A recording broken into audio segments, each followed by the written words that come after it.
Are we live? We are live, everybody. Welcome, welcome. We are live today. I'm going to jump right into it because I usually lie and say this live is going to be short and then I talk for like 2 to 3 hours. That's not happening tonight because I have movie night with 4 men tonight. All right, so if you guys can hear me and see me good, put a 1 in the chat. You know the drill. You know the drill. Welcome, everybody. If you are catching the replay, please put comments in and the chat's off to the side. You can watch the chat. You can still get that kind of feeling that you're a part of the show. Okay, let's see. We've got Dakota already in. Thank you, girl. We are talking about how, I hate saying budget. We are talking about having a curriculum spending plan. Now, I know the title says budget. Nobody likes the word budget. Hold on, guys. I'm looking at the wrong camera. Let me make sure I'm looking at, is this camera? Wait, I'm looking here. I have 2 cameras. I ain't trying to be fancy. One of them is kind of crazy. Let's see if this one works. Oh, no. I look like I'm in a different time period. All right, we'll go with the regular old computer camera for now. Okay, so we are talking about how to put together a curriculum budget.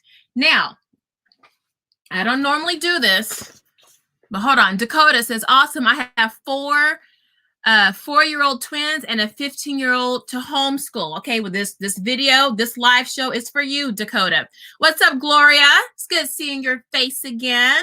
Hey, Samantha. Anja. Hey, guys. All right. Well, first of all, make sure y'all have your hall pass. I'm not going to ask you what's in it. Just know if you show it, you can go anywhere you want to. I got my hall pass. I hope you have yours. Let me take a swig. Let me take a sip. I look so grainy on my my webcam, my laptop webcam. I apologize if it looks kind of grainy. I was rushing and I didn't. My son made a friend, and I was like, oh. There's a boy that moved across the street and they like all the same things. They're the same age. And I was like looking out the window, just kind of ear hustling. So I totally didn't prep. I don't have my mic on. I don't have the cameras. I was all about my baby. So anyway, so curriculum. Now, what I want you guys to do. Oh, thank you for that hug, Gloria. Now, what I want you to do, which I don't ever really do, is if you look in the description box below right now, you will see a link for your free download. What's that, Pink Planner, Elena?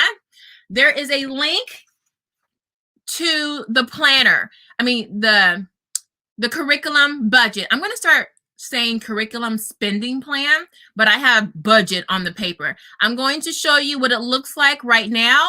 These are yours and they are free. Let me get my mug off the thing. Hold on. How about, let me get me off. Let me get rid of me so you guys can see. Wait, I'm still on the screen.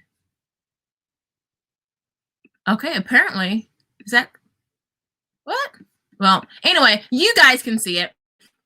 So this is the curriculum budget by child. I do have 2 ways that I do make a budget. One is by subject, where I just take all my kids, everything they need for, like, say, English, and I just go through it. And then sometimes you might want to do it by child.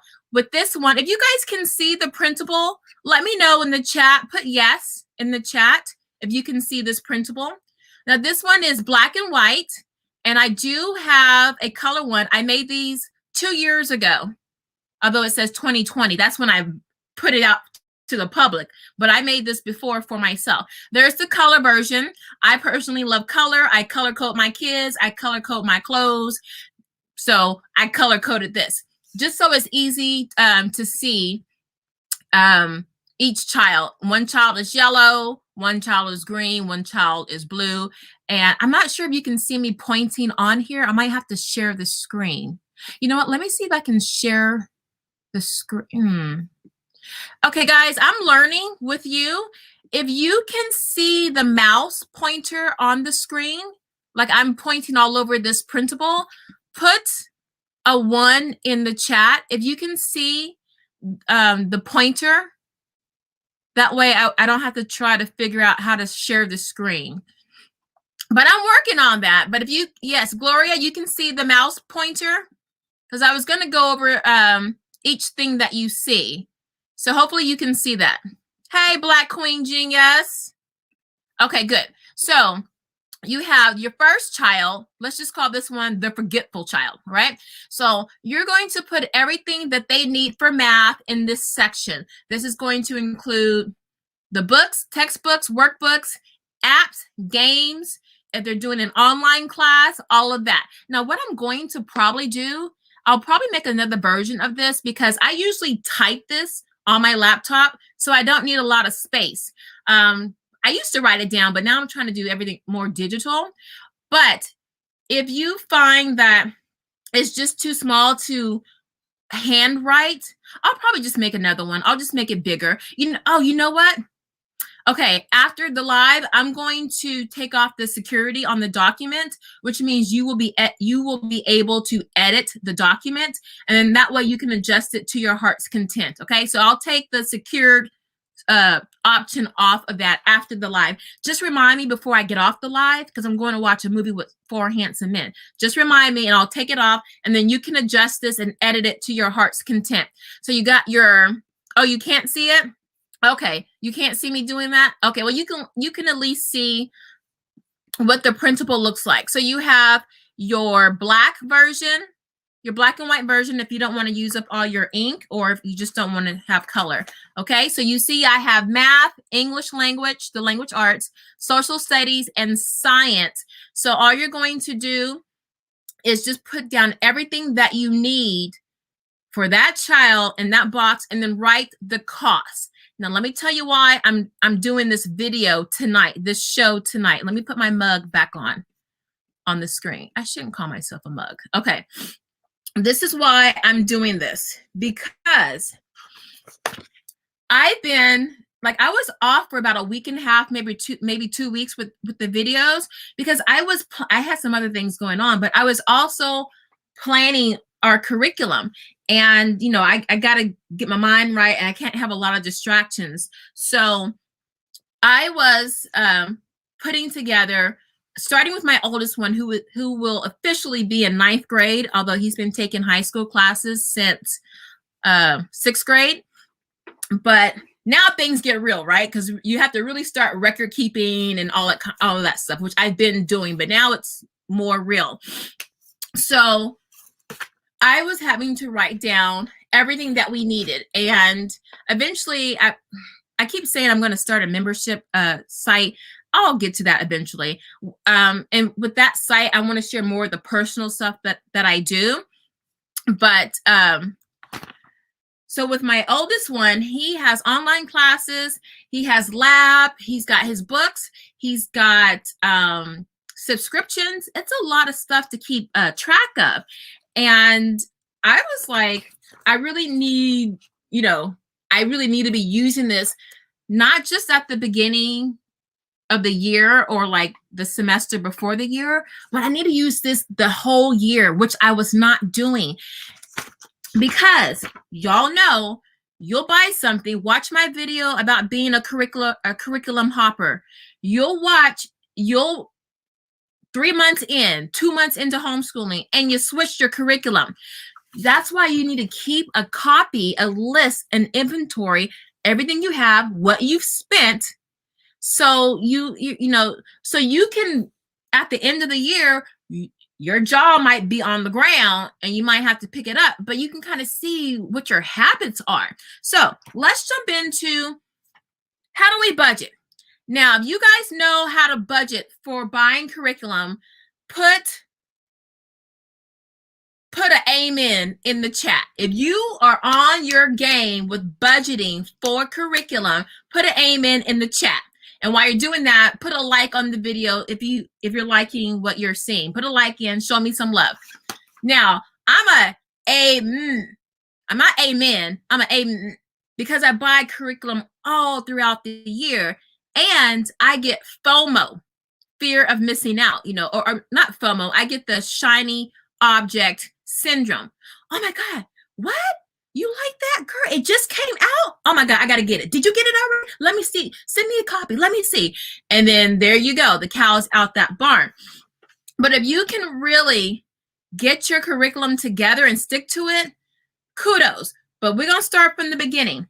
Now, what I found that works in the beginning, when you're not bothered by the shiny object syndrome or the fear of missing out because everybody in your co-op is using this brand spanking new curriculum, either for a subject or a whole curriculum. I remember when The Good and the Beautiful came out. I remember when master books came out, when all of these new programs come out and everyone's like, Okay, so there are 3 things I want you to keep in mind before you open your pocketbook or your wallet. You need to be mindful of these 3 things, okay? Number 1 is your vision for your homeschool. Number 2 is, what are your values? And number 3, what are the priorities in your homeschool? Those 3 things, and we're going to go into details with that. Those 3 guiding principles will help you in being able to say no to something or yes to something. Okay, let's see. Hey, silly mommy. Okay, yeah, I got an amen in here. I got an aim not, an am not. Girl, listen, we're all being truthful here. I have, issues where I waffle, and I have times when I am rock solid steady. So we are all here to take away some tips that can kind of help us. And another reason why I wanted to talk to you tonight is because, are you guys getting this stuff in the mail? Oh, this is the 2020. Look, I keep all of them. But the 2021 calendars came out from Rainbow Resource. And then I also have the curriculum catalogs from specific publishing companies like Classical Academic Press, things like that. But Christian books, I don't know if they send out a catalog, Christian books, but the general companies that cover all the curriculum on the market, like a Rainbow Resource, their books came out weeks ago, okay? Which, if you're a newbie, or if you're looking for something that's not working for your child, this is a really great resource. It doesn't give a review, but it does give you some nice facts, some nice key features of the curriculum. Okay, so the supplemental materials eat up we're going to get to that. Oh, my ponytail's coming down. We are going to get to that. So what do I mean by vision, values, and priorities? Okay. So way back in the day, when I put out my mega planner for you guys, it's no longer free. I talked about having a long-term vision and a short-term vision with your homeschool. Now, a short-term would be, for, say your child's learning piano, or you want your child to learn piano, and so you've enrolled them in a class to learn piano. Or maybe you have a child who's a struggling reader, and you want to work on maybe phonics or something to help shore up their reading skills, or maybe their decoding skills. Short term is like maybe something for the year, really like half a year or a couple of weeks, something that you can kind of get progress and make corrections and kind of get to the goal fairly quickly. The long term is your whole academic career or the whole school year, depending on how micro you want to go with that. That could be something by the end of the year. I want my child who's reading below grade level to be at grade level. That might be a long-term goal for you, right? Or if your child is really into the arts and maybe they're like in middle school and you want them to get into a magnet school for the performing arts or something like that. So in 6th grade, you're like, okay, for the next 3 years, these are projects or classes or recitals or whatever you need to participate in. so you can be competitive when you're applying to this performing arts school. So you have long-term, you have short-term. When you have a vision, take the child who wants to get into the performing arts school, and they're in 6th grade. So when you're looking at your curriculum, well, you know that part of your curriculum, and I'll include extracurricular activities or enrichment activities in that. You know that your child has to have lots of dance classes, maybe a tutor to work on certain parts of dance or form or whatever. And there's the gear you have to buy. So when you know you have all of these expenses, and then you have maybe your child, that same child is pretty strong in reading or in math. You don't have to go out and buy all this stuff for math and reading. You can kind of like divert most of those funds toward the dancing, the performing arts preparation to get your child ready for high school. Or when someone's coming up to you and they're like, hey, you know, we're going to go on this amazing field trip. It's only $500 and it's an overnight or weekend camp, whatever. You can be like, sorry, we can't do it because I have this amount of money allocated for this, because this is a long-term vision or goal for this child. So when you sit down and think about the vision or the goal or the short term or the long term, it makes it easier to say no. And usually you are saying no to other things. Or when an opportunity arises, Mom, there's this special 6-week dance apprenticeship or something. It costs $300. Well, that's part of your long-term vision for your child. So it makes it easier to find money to spend out for the dance camp academy thing, because that's part of your child's vision. So just keep that in mind. Next, we're going to go into, I say budget is what I'm learning. And I say in budget, I mean like X, like whatever the budget is. Clarify that for me, silly mommy. And I'm trying to say spending plan, because I remember it was a guy I was dating. He worked on Wall Street way back in the day when I lived in New York City. And he was like, you know, if you change your financial mindset, the whole world opens up. So he said, never say budget, because you're subconsciously limiting yourself. It says lack and limit. Always say spending plan, because you're spending, right? But you have a plan about it. So it's spending with intention. So you don't feel locked in and handcuffed, because that kind of thinking just kind of shifts you into a different mindset. That's a fixed mindset versus having a growth mindset. Okay. Now your values. So you might be, hold on. I need a hall pass break real quickly. This is the latest cup my niece made for me, who is in nursing school. I love this. I'm going to talk about that later, but this is so beautiful. So for values, you might have, when I talk about values, it could be a religious-based value. It could be a cultural value. It could be a political value, something like that. So, for instance, for me, I make it a priority to teach Black history or African American history.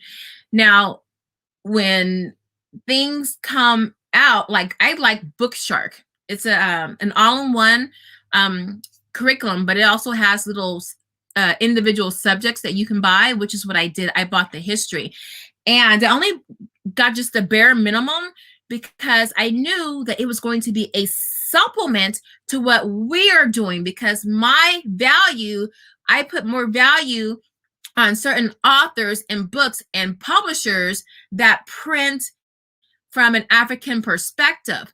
So I'm not going to spend, if I didn't have that, I would just buy everything off of Bookshark. But because I wanted something specific, like American history, a certain perspective from them, I was able to just know that, oh, I just need this little bit of this whole curriculum to supplement what I'm going to use. Okay, you could be, if you have a religious value, someone's like, oh, check out this new writing curriculum, but maybe the writing curriculum has some stories or anecdotes or just things in it.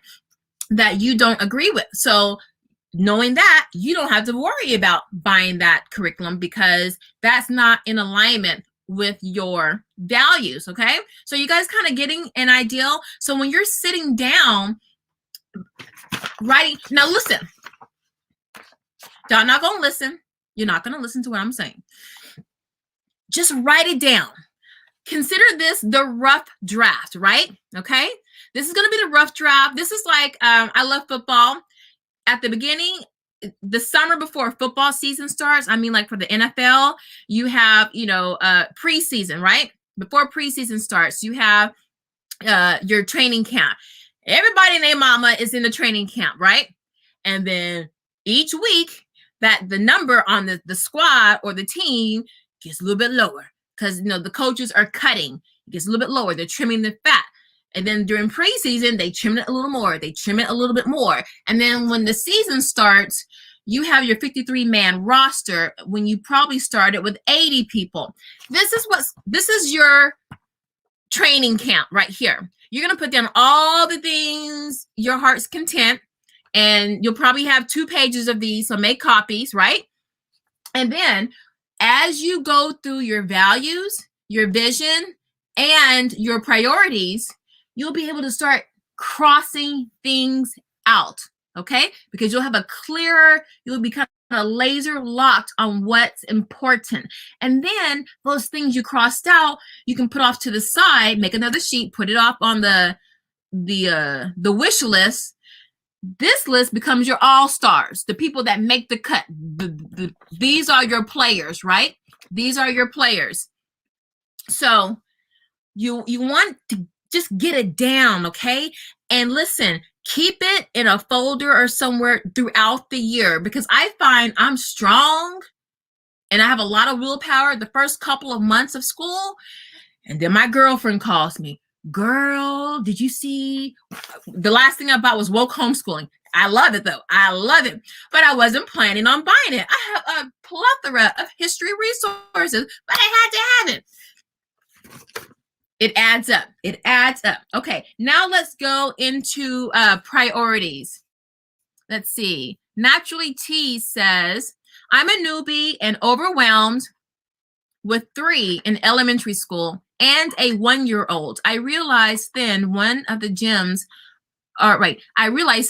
them is on grade level, and we've just pushed through grades, and we're just pushing through grades. I'm having to go back to grades. So if I understand that, if I decipher that correctly, you have your 3 little ones, right, in elementary school, and one of them is on grade level, and the others might not quite be on grade level, maybe because you were kind of rushing through the curriculum. Let me tell you, my youngest son, he is not on grade level with my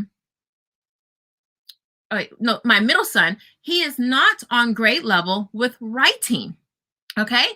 And what I did, this is at the beginning of the school year, and what I did, I had switched to writing and rhetoric, and we started really going through the books. We're going through pretty quickly because part of writing and rhetoric has grammar in it. And he was fine with grammar. I just really wanted to get the writing, but I realized we were going really fast. And so the retention wasn't there. And so I was thinking, at least this book, he's on book 5, it might have to be a supplement. I love writing and rhetoric. It gets the whole picture of writing. Now, this is going to be another video because next week I'm dropping a whole bunch of videos on curriculum, our curriculum choices. And in the month of April, I am actually dropping a video every single day in the month of April. I'm putting out so much curriculum content because I know you guys want to get, you want to get more information on curriculum that's out there and how other people have used it. But he's still not on quote unquote grade level. So what I did, I switched it up, and this is part of my solution that I'm going to talk to you about. I went shopping in my own homeschool and found an old writing textbook, and he was like, Mom, I like this. It uses the 6 traits of writing, which I've always used as a supplement. This one embeds the 6 traits within the writing. And within my middle child is on the spectrum. And you know, with kids on the spectrum, they're just some of them are very logical thinkers, very concrete. And writing is very abstract. And so with the 6 traits, it takes the abstract and makes it a little bit more tangible, a little bit more concrete. It gives you the language to use so you can understand what you're seeing, and then you can write because you understand what you're seeing. So that's a whole nother video. But listen, so with the curriculum, naturally, T, the point of taking your time with your curriculum, if you go through your list, if you go through your checklist of why you're buying it, will help you decide, do I even need this? Because you're going to my next point, which is when you're deciding what to buy, you got to, y'all know I'm a curriculum hopper, and it doesn't help that, and I'm not trying to cap or be, sedity or bougie or anything like that. I don't have a budget for curriculum, which is actually not a good thing. My husband is of the mindset, I guess because I had 3 boys and maybe he feels guilty because they're always loud. So he's like, whatever you need, just keep, don't leave us. It's like, don't leave us. Just whatever you need, you got it. So I tried to give myself a budget just because I don't want all that stuff in my house. It really wears me down. I don't want all that stuff. Okay, so y'all, I'm not kidding. You gotta soul search and nail down your priorities. Case in point, you might have a math all-star. Your 4th grader might be they nail it in math. And maybe they're using something like Saxon Math, okay? It's not expensive, it's reasonable. Writing is a whole nother topic. And you're finding out that your child just don't want you as the teacher. Maybe you have to put your child in an online class, which might blow through your budget, but it might save your sanity. Or you find that there's another curriculum. It might be a little pricey, but you've done your research and you're like, this is going to help my baby, okay? That helps you figure out, I'm about to find this $100 or $50 or $20 and get this curriculum for my child because my child needs the help, okay?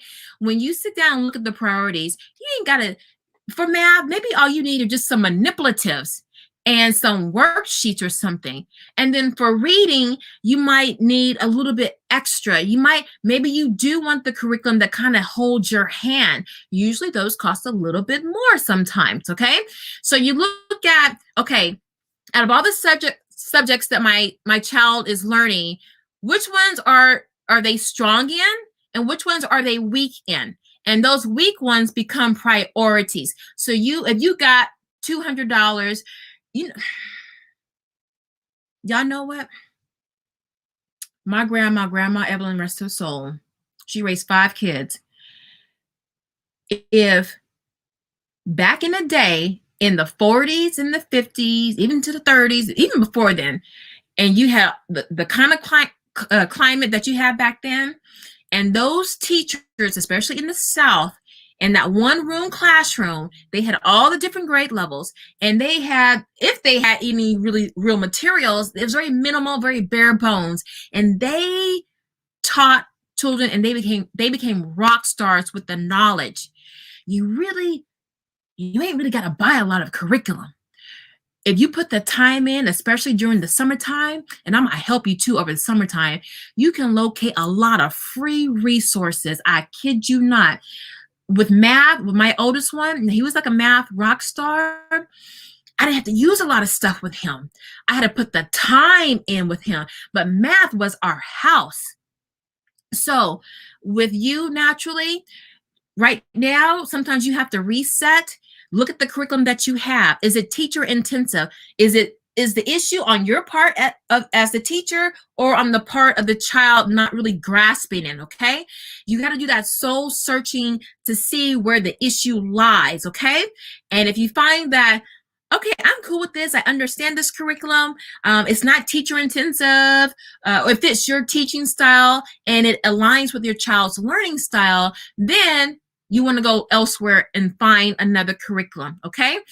But if it's something where your child is struggling greatly, their attitude is dropping, their morale, their tears, that's where you need to put those funds, that priority for next year, into that subject. And sometimes you might need to do it with another teacher. Outschool is a great option. It's an online class. If you have littles like kinder, first, second, they have classes that are like 30 minutes, maybe 40 minutes. A lot of those teachers are great. They know how to work with kids to keep that attention span. Sometimes you just need a little shot in the arm to reboot, and then you can go back to your original curriculum. All right, where am I at? I got a lot of comments. Hold on, I didn't read some of these comments. Okay, let's see. Okay, Naturally says she just pulled her kids from public. Oh, okay. Oh, you really knew. Okay, you just pulled your kids from public school this year. Okay, y'all. Part of my April onslaught of videos, I'm doing a lot of lives too, and I'm finding like with my new neighbor, they're pulling their kids from public school, and these are quote unquote really good public schools, and they haven't a clue how to work the curriculum. What's a pacing guide? You know, what's the scope and sequence? So we're gonna definitely talk about that, because there are too many new homeschoolers, and they gotta get the shop talk to take the mystery out of the basics of homeschooling, okay? Let's see. Gloria says, same thing happened with my kids, mind you. They were in a really good school. Well, that's our story. We're in a 10 school, really affluent area, and the expectations were low for my son. And I was like, deuces, you know, the teachers are very nice. See, you got those teachers that have low expectations for you, and it shows. They teach to you like, you know, you're not going to amount to stuff. Then you have those teachers who are really nice and fresh out of teacher college, or really energetic, and they're like, you know, they're going to save your child, they're going to teach your child, they're going to have an amazing school year, but they still come in with biases and things like that. So that's a whole nother story. So yeah, we bounced out of that situation. Okay, but your kids were behind.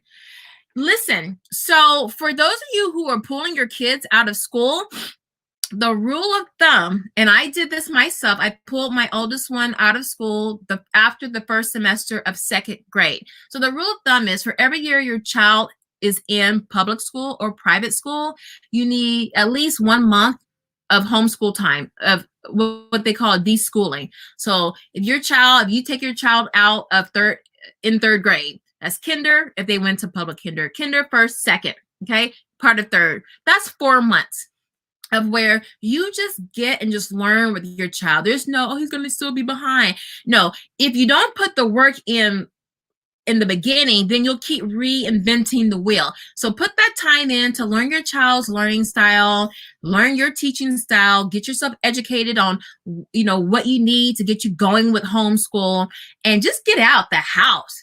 You know, go to the museum, the aquarium. I don't care what age your child is. Shoot, people want to sleep on middle school and high school students. Those kids like doing the stuff that the little kids do.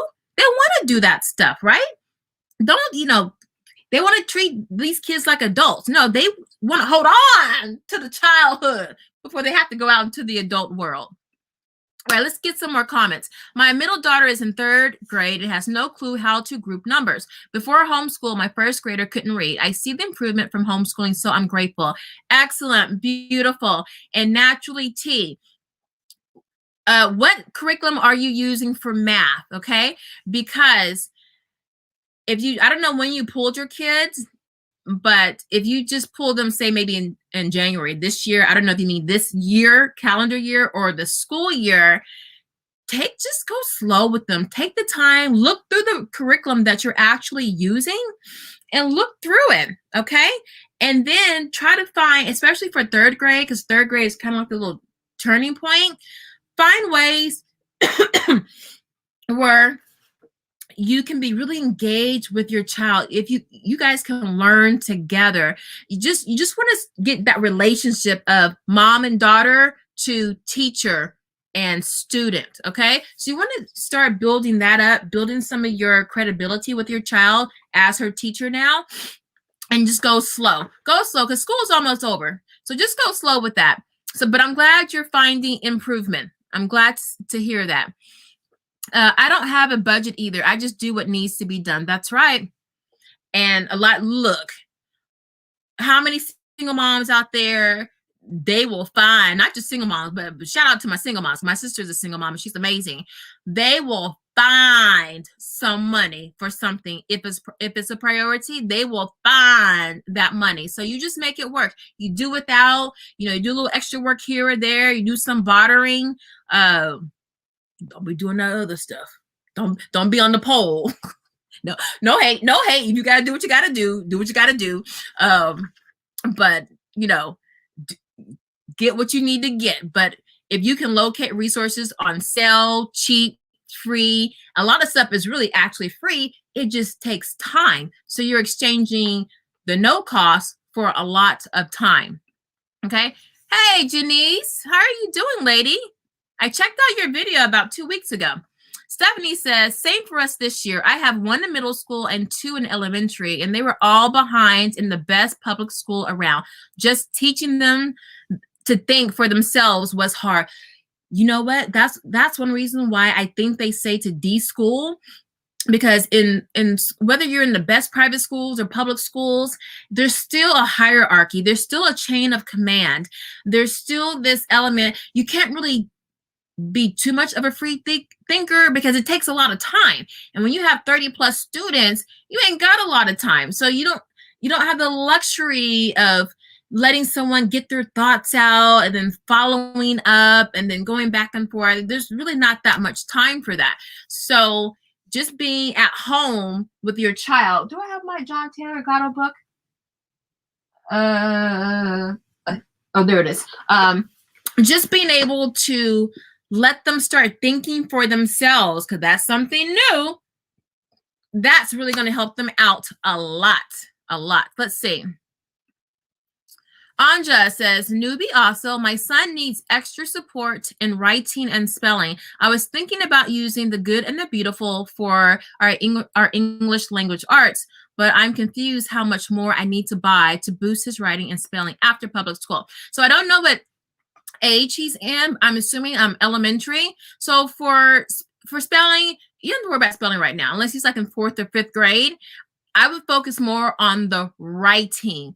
If it's if you're talking about, number one, public schools are different now, because I know like in 1st grade, they have them writing 5-paragraph essays. I'm not kidding, right?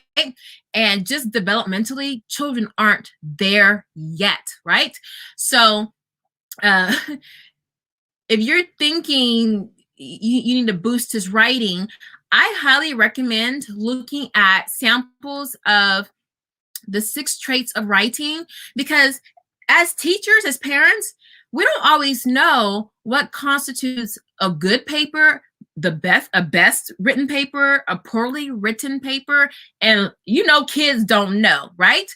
So is it a matter of, he's reluctant to do it, but he has lots of ideals, but having the ideals in the head and then translating that onto paper, hell, adults have that problem. It's called writer's block, right? But for kids, that's a process. That's a developmental process that takes time to nurture, to grow. So I don't know what grade or how old your child is in, but I would definitely look for a program that's a gentle entry into writing. I know Evan Moore, now their workbooks are a bit pricey, but you can usually find some on eBay. Evan Moore, Daily 6 Traits of Writing. It's so gentle, and you get concrete parts to work on for the writing. So your child would know, oh, this is organization. Oh, this is voice. Oh, these are conventions. And it makes it really easy for them to figure it out. So the writing is not all abstract in a different language. Because for writing, it's like, I don't know if you ever studied abroad, but if you ever went abroad, or if you didn't, but just imagine being in a foreign country, in a university, in the classroom, and the teacher is speaking Russian or Ukraine. Was that Ukrainian? They speak Russian too, right? They speaking, might as well be speaking in an alien language. That's what like writing is to a third grader, a second grader, first grader, fourth grader, right? So we have to like do a lot of deciphering for them so they can understand before they get the ability to get the thoughts down and to write, but without really knowing if it's a blockage issue, if it's a physical issue with writing, or if it's a frustration about, I don't know what to write. Now, those things are easy to remedy, okay? And yes, part of my video that I will be having in April will be about how to get your kids to write, okay? That in math seems to be the Achilles heel for a lot of parents, and rightfully so, because we weren't really taught a way when we were growing up. It was, you do this. It was procedural. It was a procedure, not knowing the whys behind it. Okay, let's see. Janice says, I'm well and you. I'm dropping a financial literacy video tomorrow with freebies. Oh, right. So guys, if you go check out Janice Spitzmuller, and I believe that is her YouTube. Is that your YouTube channel name as well? She has a background in financial literacy, teaching kids. So, and she's got some freebies, and we like free stuff, right? So it doesn't have to go in your budget because it's free. And everyone should have a financial literacy class for their kids. So go check her out. Okay, let's see. I think I'm caught up on the comments. He will be in 3rd grade in the fall. Oh, baby. He's a baby. He's in 2nd grade. He struggles with getting the information out of his head onto the paper. Okay. Hold on. I definitely have to make a video on that because my 4th grader had that problem, right? And then he didn't have the writing stamina. So after, because he was writing so hard, I'm like, are you angry at the paper, son? I mean, I'm thinking that in my mind, but he was like writing so hard. So after 5 words, he's like, I hate writing. So I made a little stamina chart, a graph where we would do like, 6 words. We would actually do 1 sentence over a couple of days. It had to be the best handwriting ever, and just to build up the stamina. And by the end of the month, he was able to do a whole paragraph. He built up the stamina. He would check off the graph, how many words he did, and then he would see that he was able to do more each day. We would just add 1 word a day. It was like compound interest. And by the end of the month, he was like, oh, this is easy. I mean, the confidence was through the roof. They didn't even know it because it was so incremental that they took it for granted. And then that's when the Jedi mind trick, that's the Jedi mind trick. And then he was able to, as they say in the Matrix, Neo, don't try to bend the spoon. You bend yourself around the spoon. So you got to kind of be like Morpheus and Yoda all at the same time. But it'll get there. It'll get there. Just go slow. He's in 2nd grade. Moffat girls. Annie Moffat, she has an amazing amount of principles on teacherspayteachers.com, and she's got some great stuff for writing. As a matter of fact, I just saw a worksheet because a worksheet of hers. I was cleaning out all my old teacher junk stuff. Can I get to it here? And is this my stuff? Oh, this is my stuff. My stuff looks just like hers, but I am biting from hers because I actually know some of her design styles where they came from. But anyway, she's got great resources to get them writing. Oh my gosh. You know what? Hold on. I got to do a video that will help. Hold on. Annie Moffat. I'm not affiliated with her. I don't know her. She does live in California though. Annie Moffat video writing. If anyone in the chat has used Annie Moffat's stuff, let me put her name in the chat so you can go look her up. Her stuff is amazing. That will definitely help with easing your child on Teachers Pay Teachers. I can't put links in here, so teachers pay teachers. I'm going to try to decode it. Teachers pay teachers. I'm going to put a space. Maybe it'll go through. Okay. Okay, can you guys see that? Annie Moffat on teacherspayteachers.com. Okay. Yes. So Gloria says, yes, she is the GOAT, baby. And she's so organized with it. And it's low prep or no prep stuff. So get thee to teacherspayteachers.com. Check out Annie Moffat. Oh, hold on. Wait, there we go. You can check out her stuff for writing, okay? Let's see. Black Queen says, I purchased writing curriculum for 1st and 2nd grade from Teachers Pay Teachers. Yes, I was all up. I have, if I think I can hide my little personal stuff. I have about 600 purchases on Teachers Pay Teachers because I was, man, number one, my son was blowing through stuff and he really loved it. I have so much stuff and I'm like, I feel bad because, you know, I was buying a lot of stuff 1st through 3rd, and I wish Annie made stuff for upper elementary, but she doesn't. Annie, you want to make some more money? Come on now. But I mean, probably 400 of those purchases is 1st through 3rd grade, and you know, I have a 4th grader, a 6th grader, and an 8th grader. So I'm like, what am I gonna do with all this? All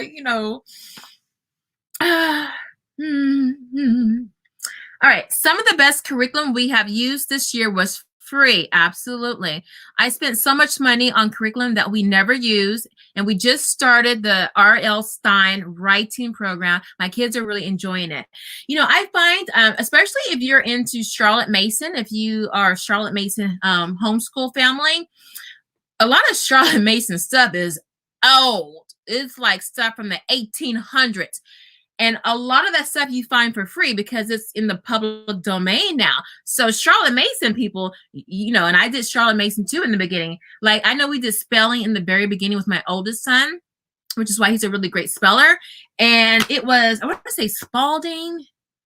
I know that book looks so old, the writing, you know, but it works. As a matter of fact, his preschool curriculum was free. It was, and I talked about this in a previous live.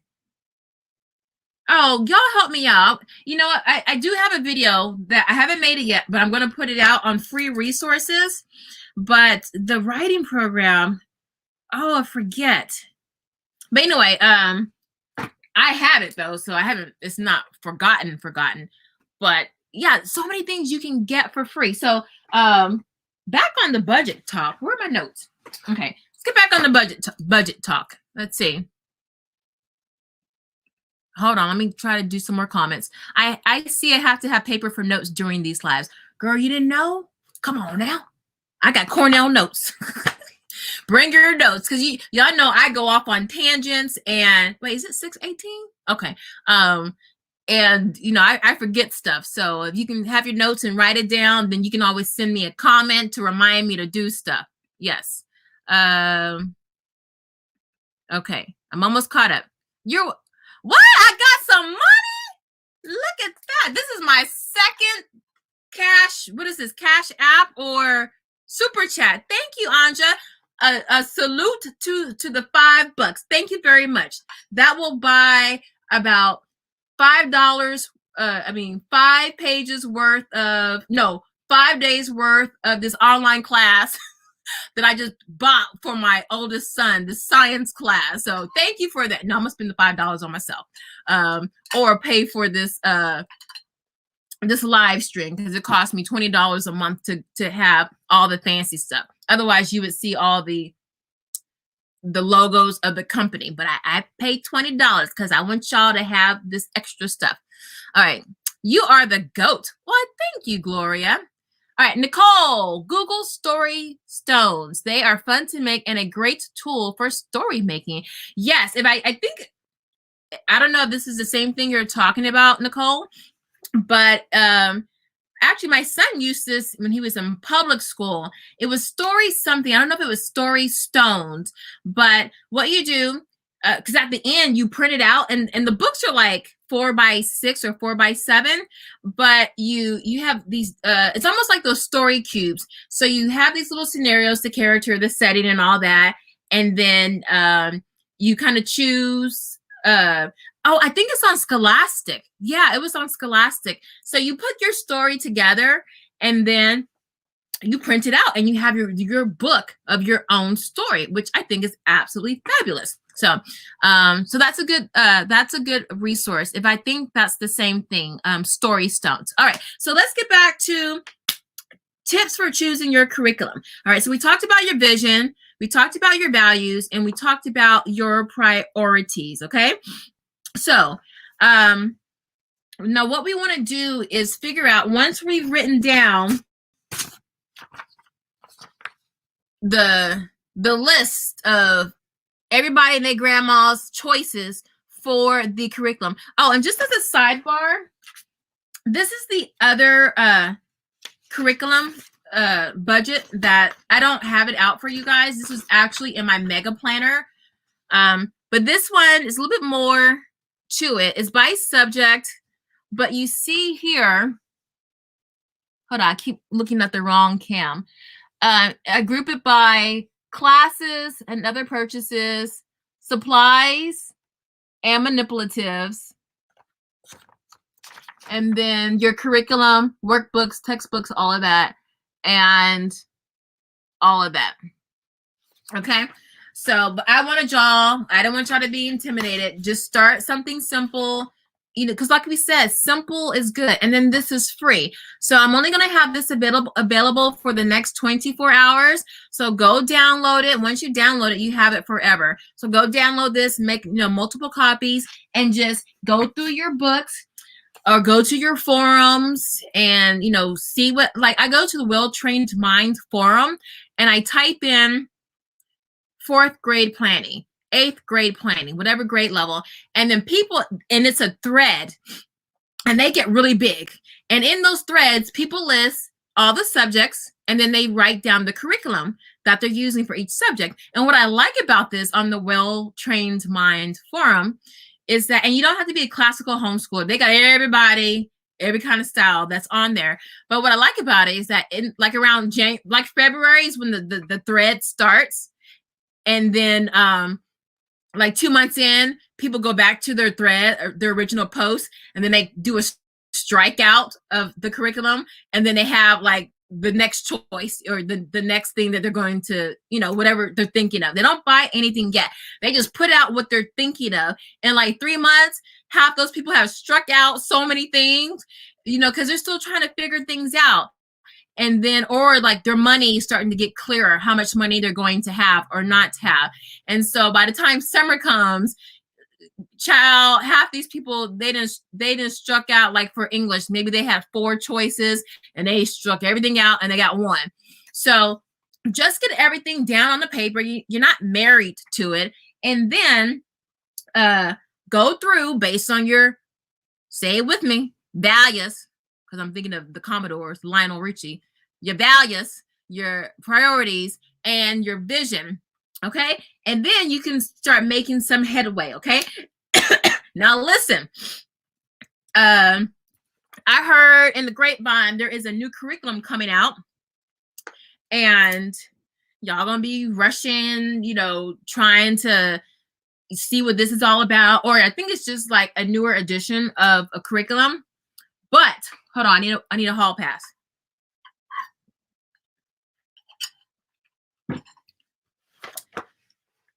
I don't want you guys to have the fear of missing out. Number 1, it's too early.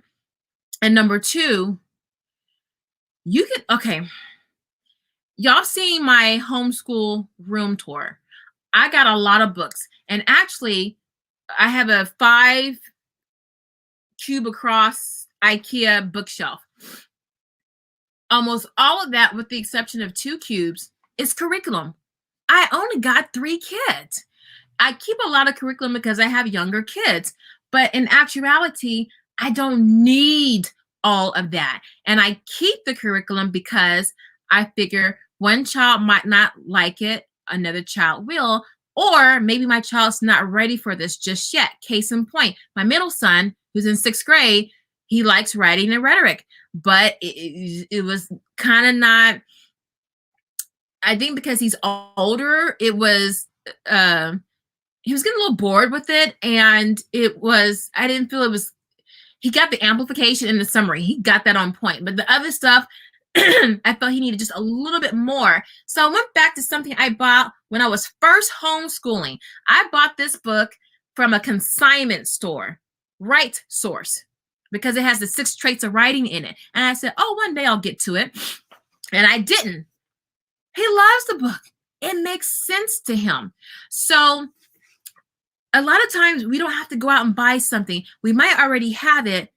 And then it could be something cheaper, like really cheap. So we don't have to rush out and spend this money on our curriculum. So I want to know, do you guys use curriculum? Because I know some of you families, you might use a math curriculum, but for reading, you don't use anything. Like we don't use a curriculum for reading. I just buy a little novel unit study here, and I just buy books.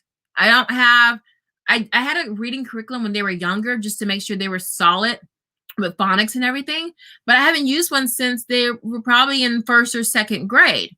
So what do you guys have subjects where you don't use a curriculum? Let's talk about it. History, I used Bookshark last year.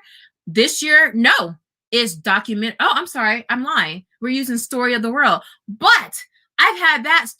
Story of the World was one of the first curriculum purchases I made as a homeschooler over 10 years ago. And I kind of poo-pooed it because I was like, I don't know, their perspective and the myths, kind of intermingled in, making it like history. My kids love it. Actually, history is their favorite subject. So all that to say is, what subjects are you using where you don't need a curriculum? It's actually a lot out there where you don't need it. Let me catch up on these comments. Hey, beautiful. I'm sorry. Hey, Victoria. I missed the science curriculum you mentioned. I just popped in. The science curriculum, I think, was I talking about science curriculum? I don't think I said anything about science curriculum. But what our kids are using is Ellen McInerney's Ingredients of the Universe. But let me know if that answered your question. Okay, Story Stones is basically taking actual rocks. Oh, no, we were talking about something else. Story Stones is basically taking actual rocks and Mod Podge pictures on them. I cut up a children's dictionary from Goodwill. Then we would pick a few to make a story. I love that. That is so Charlotte Mason. I really like that. Now, if you wanted to adapt that to some older kids, instead of using some rocks, a football, a basketball, a shoe, a handbag. I mean, you can decoupage anything. Is it decoupage? Mod Podge. You can decoupage anything, or get you a poster board from the dollar store and go to town on that. Then, you can make that wall art. Decoupage it with all the pictures and stuff like that. Get a little fake border, or you can do like, get the like the bulletin board borders, or get you a picture frame, put that bad boy in that and put it on the wall, and that's artwork. Then for all of y'all into cryptocurrency, turn that into an NFT, a non-fungible token, and put it on the market and let your child make $10 million off of some, art, because now that's the rage. There's so many things you can do. Get that money and get that education at the same time. All right. Okay. So do you really need curriculum? Because for math, I know in the beginning, before my son was in kindergarten, we used Kitchen Table Math. It's a book. It's some guy wrote the book. And you just use things around the house. And all I used was like manipulatives. And some of them were like things around the house, beans, shoelaces. And then there was something like in cubes. I bought some of the cubes. But a lot of things are really simple to teach those basic components, okay? If you just sit down and give it some thought, when you're looking at your list of all your curriculum, think, how can I get this for free? How can I get it for cheap? Can I borrow it? And what do I have around the house? And you might find that maybe you can use a lot of free or next to free for maybe the first couple of months or the first semester. That gives you time to kind of build up your piggy bank if you really want to buy something, but you just don't have the funds. You can use something in the interim and then buy that bad boy later, right? Or if you got a good trusted friend, y'all both go, that's why I need a paid site. If you got a friend you trust, y'all can figure something out, right? Y'all can figure something out. So, all that to say, before you start looking eyes wide open, salivating over all these curriculum choices, you're on Kathy Duffy homeschool reviews of curriculum. You're on all these forums. You're in your groups and all of that. Sit back. Hold on. Now, I grew up in the South, and in the South, I belonged to this like Jack and Jill organization for teen girls.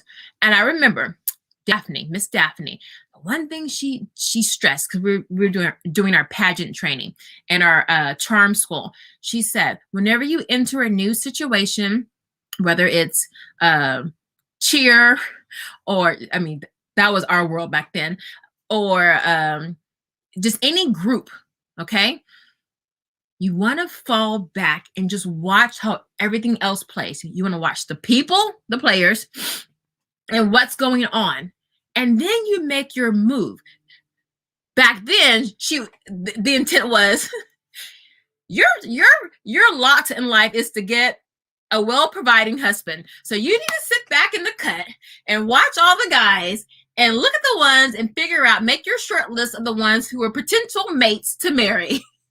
Don't you do anything. You just watch them and then get your intel on them. And then the next time there's a group meeting, you know, the kids are hanging out together, watch a little bit more, you know, kind of ear hustle to see what people are saying about certain guys. Never ask the girls directly, because then they automatically think, oh, I need to get that one because you're interested in that guy. But it was sit back, wait, and then things kind of just fall into place. And it's the same thing with curriculum. So you make your list from all the stuff that you're hearing, and then just put it away and then come back to it later. Okay. And then, you know, be thinking about, man, this has a whole, like, all about spelling. It's got a lot of pieces to it, a lot of components. Math UC, an all-in-one curriculum. Those are really pricey, like hundreds of dollars. But you really want that, right? So sit back and think, maybe I can buy it piecemeal, a little bit here, a little bit here. Do I need everything all at once? You know, so just think about that. Don't feel you have to go and grab something. And worst case scenario, there are lots of resources that are free online. You can start with is it the Homeschool Mom or Homeschool Mom? Try both. You'll know the right one. She's been around forever. She's got a plethora of free homeschool stuff. You can't go wrong. If your child likes it and is engaged, that's the best curriculum. That's the best curriculum. I don't care how much it costs, you know, free. And if it works, that's the best curriculum, right? Because I'm tired of spending money on all this stuff. And 12 weeks in, I'm like, my money on that. I'm really tired of doing that. I'm an old, tired veteran homeschooler. I'm tired. I don't want all this stuff. Y'all new homeschoolers, y'all, you know, you probably like the new moms. You like, oh, I have to get the new stroller, the new pack and play, the new all this stuff, the bumbo seat. And like the older people are like, yeah, girl, you don't need all that. So it is what it is. All right, what do y'all think? Give me a like in the video if you're finding some of this helpful. Danielle says, I've been finding a lot of curriculum at the thrift store. Don't sleep on the thrift store. Hold on. I had a friend, and I'm not going to say her name.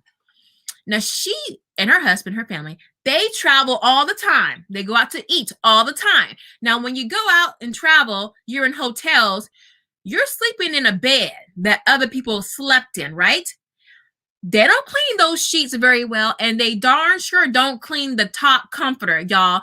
Don't ever just lie down on the top comforter. That's never cleaned. It's the sheets that they wash. The pillowcases, you go to a restaurant, how good is that sanitation machine or the dishwasher? How clean is that fork that you eaten your pasta with from the Olive Garden? So it's used stuff. It's recycled stuff you're actually putting in your mouth or you sleeping on.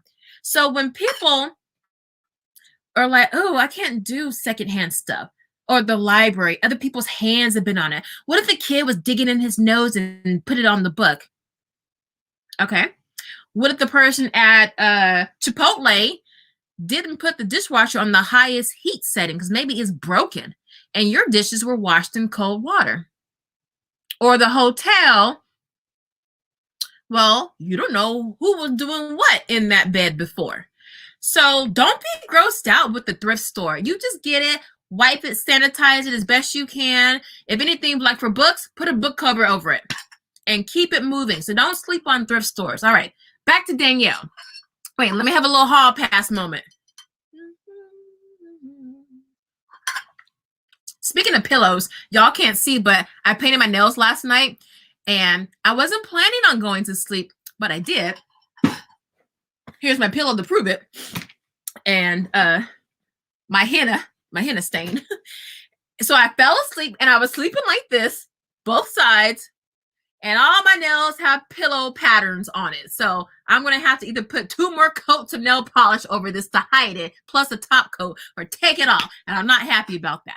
But anyway, Danielle says, I've been finding a lot of curriculum at the thrift store. I think people are sending their kids back to school, and donating all of their materials. Now is the time to look for expensive curriculum. I hadn't thought about that. That's some good thinking. But usually those people aren't buying expensive stuff, but you never know. You never know. Okay, so y'all, so here's the game plan. Tonight, go to eBay and the thrift store Saturday morning and check out the garage sales and go see what people are selling, okay? And then talk them down at least 10% below the asking price. Get yourself some discounted curriculum. Yes, and you know what? I should sell some of my stuff. I usually try to hold on to it to give to a mom, but these moms around here are disappointing me. I'm like, you want this, girl? Oh, I don't know. I'm like, as soon as you start hemming and hawing, I'm like, then you don't need it. You live in $1 million house. Buy your own doggone curriculum. I was trying to help you out. So I might just put it on my website, like gently used curriculum, like rock bottom prices, just so I can move it, and then you guys, and I got some expensive stuff, and it's just sitting there, and I want to get rid of it. All right, let's see. Victoria, we only use a curriculum for math, Singapore math, and that's a good one to use. Her words heal. I didn't use curriculum except for math during those elementary and middle school years. See, y'all, it can be done. Now, I didn't do that. I did it pre-elementary. Well, no, I'm taking that back because certain subjects I didn't use a curriculum. It was just living books and or documentaries, or for writing for a bit. We just closed the books, especially when my child was struggling in the very beginning. And we just went back to basics. I'm like, tell me a story. Or I would just find out what he was really interested in, and we would talk about it. And I would just, he would just dictate it to me. And then I'm like, dude, you're a writer. You have lots of ideas. And so I would write it. And then I would write it down or type it. And then I would give it to him. And then he would copy it. So number one, he would work on his penmanship. And then he would do copy work. And then he was writing his own words. So at the end, he would have a nice little portfolio of his writing samples. And I stopped doing that because I felt I needed a curriculum. But honestly, if I kept with that back in the day, I don't think he probably would have had all the struggles with writing. I started throwing too much at him. And what we were doing was working. It was very simple. We had a routine, and he was kind of confident because he didn't think he was a good writer. But when he realized how much I was writing, I was like, dude, slow down. You know, I only type 35 words per minute. And then he was like, I did that? I'm like, yes, baby. So, yes, you don't need it. I'm tempted now because I have high schoolers. I've developed a fear of crafting their transcripts. Welcome aboard, because I'm in that transcript thing as well. You got to be a master Jedi to be very creative and crafty with those transcripts if you're using piecemeal stuff, you know, things that aren't your typical McGraw-Hill, Harcourt Brace, you know, those traditional educational publishing houses. So I feel you on that. Erin, hey, Erin, I'm gonna have you come on as a guest, girl. Just do it. Just do it. In April, I'm gonna harass you. Come on, because Erin, y'all, she's the queen. She could be a MacGyver. She could take, I don't know. This is sitting on my floor. She could take this and teach math, reading, and writing from this one painting. I don't know how she would do it, but somehow her kids would have an essay, 5 problems and a proof, and some reading comprehension questions, all from this. So that's the sister that y'all need to talk to. I'm trying to get her channel going, but I'm gonna respect her wishes to know. But if you want to come on live, Miss Erin, I would love to have you on. All right, Danielle, we were using Story of the World, and I didn't really like it. We have been watching the PBS Africa's Great Civilizations and reading books. It's more interesting and free. So listen, Danielle, I hated Story of the World. That was one of my first curriculum purchases, and I got the ancient civilizations one, the orange, the burnt orange book. And I also bought the activity book that goes with it. And then I bought the audio book. And I looked at it, I was like, oh, all these myths, these are myths, and it's kind of stretchy. So I put it aside. But I love the format of it. Fast forward to this year, I bought the next edition because people said it was a little bit better. The Middle Ages, and my kids love it. But I'm able to use it because I'm a history buff. I can see inaccuracies. I can see a lot of stuff. But with the activity book makes everything come alive. We actually don't use the actual textbook. We use the activity book. I play the audio. I have the audio book. So I play that while they do their map work, and they have 2 things that they do. It's like usually a main character and then the map work. And then I also bought the test just to kind of give them some extra stuff to do, because it's really geared toward elementary kids. But my 8th grader, he loves it the most. And he's like, Mom, can we listen to the next chapter? And they just keep going and going and going. So, but as a supplement, especially for my older son, we started watching The Fall of Civilizations, and we focused on the medieval period to go along with Story of the World. And then, you know, of course, I have my additional books on Blacks in Tudor society and Medici, the something of Medici's, the brother who was doing his thing in Europe. But if you have it, I don't know if you have the textbook version, the activity book. I don't know what you have, but give it another pass. If anything, you can look at it to look at the time periods and the characters. And I'm saying this just so you don't have to go and repurchase something. But for the PBS, yeah, anything PBS, Ken Burns, the hometown history, that's on YouTube. That's on YouTube. The Fall of Civilizations, it's on YouTube as well. That's the name of it. But yeah, you can't go wrong. It's a great introduction. And then if you wanted to go deeper into it, there are lots of great books. As a matter of fact, there are a number of great teachers who are experts on that. I know Baba Kaba Hiawatha Kamene. He's a master teacher. He's from New York, and oh my gosh, he's a treasure trove. Professor James Small. They are a treasure trove, and they're very entertaining when they give their history lessons, you know, or lectures, I should say. So if you wanted to go deeper with that, definitely. But for the younger kids, Story of the World, I like the activities that they can do to bring together everything that they've done. I like hands-on stuff. Alrighty, let's see. Yes, we love the thrift store. Thrift store books is excellent. Got a chemistry and physics book for $8 and $10 a piece. Is that a physical store or an online store, Victoria? Look at me. Look at me, shiny object. Oh Lord, I can't help it. Where's my pen? Look, I can't find my pen. That must be my hint that I don't need to write it down.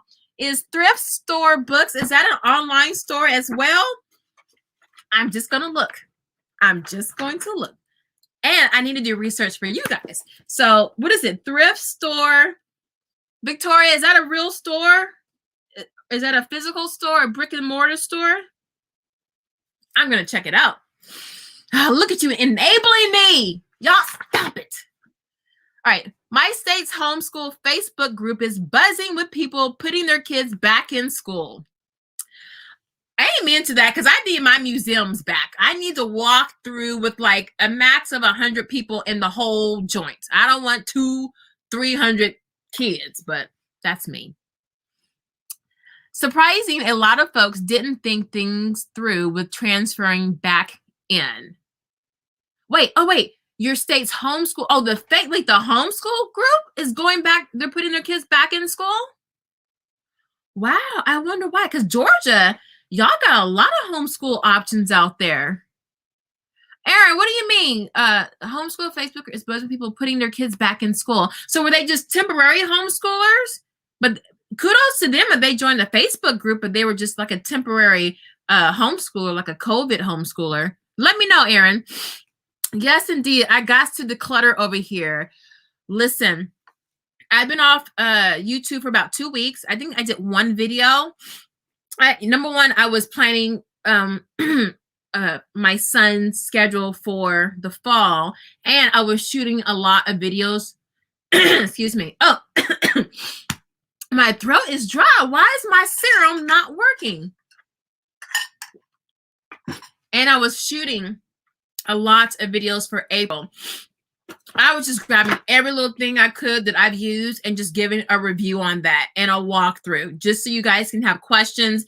And then I'll be having my lives, and then you can watch those videos, and then you can come on the live and say, hey, you were doing this, or what do you mean by that? Or how did you do that? You know, I can give you some more clarity. I prefer lives. I really don't like to do curriculum reviews as a pre-recorded video. I'm of the mindset of, I'm going to show you, and then you just ask me questions. Girl, turn back to page 57. And then I turn back to page 57, like, all right, girl, what you need? What's going on? How can I help you? So it can be more interactive, and you guys can, really see. The recorded videos, if you just want to see what something looks like, but usually people just kind of flip through really fast. I like to do it all. All right, wait, did I miss something? Danielle, I have them use the maps and activity book when they watch the videos. I've also had them build an ancient style civilization on Minecraft. Oh, that's beautiful. Okay, so you are using that. So that's great. Yeah, so I love, I'm a big proponent of bringing in documentaries, any kind of medium, because usually they're free.